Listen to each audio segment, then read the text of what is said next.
Hey teacher friends, today's video is going to look at taking that amazing content that we created in NotebookLM and now applying it into a Google Classroom so that students could have access to the contents of it.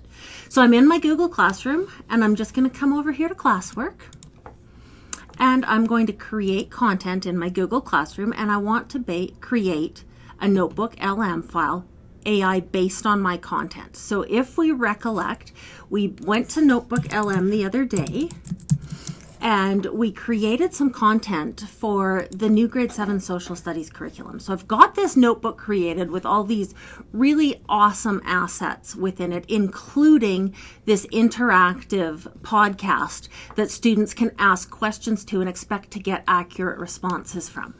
So we're going to come over here and we're going to create the NotebookLM file. And it asks me if I'm wanting to create a new notebook or if I'm wanting to select an existing. And I want to select an existing one because I've already created that. So let's take this grade 7 social studies time and place. Let's attach the notebook. And there it appears in my Google Classroom. So we're going to take a look at this also through the lens or through the view of a student so that we can see what they see when they go into Google Classroom. So I'm just going to put a title on this. And I'm going to post it. Now, all the usual details with respect to posting in Google Classroom now apply. So I'm just going to post that. And I've added one of our district classroom accounts as a student so we can log in as that account and see what it is that a student sees when they come into Google Classroom and there's a NotebookLM file attached for them. So let's just switch over here to another screen where we come in as the student.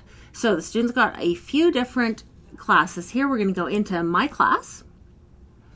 And oh, I like that. That's new. Okay, so they've got a view all for students. Good to know. Okay, we're into classwork. Here's what students see. Class learning tools, NotebookLM file, and it's even kind of open for them. So they can click down here and get it there, or they can click this open button here.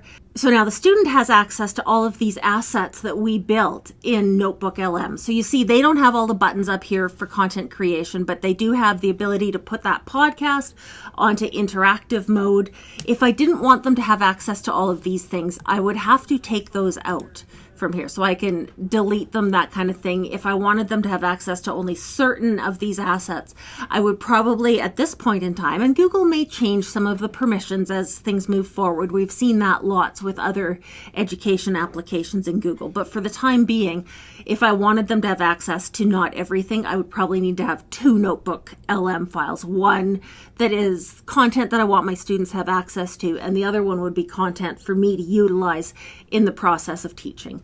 I can't exactly come up with an idea off the top of my head as to why a teacher might not want students to have access to all of the files, but different scenarios require different considerations. And so we just need to talk about all of the potential possibilities. So if you've got a NotebookLM file, super easy to push that out to your kids using Google Classroom.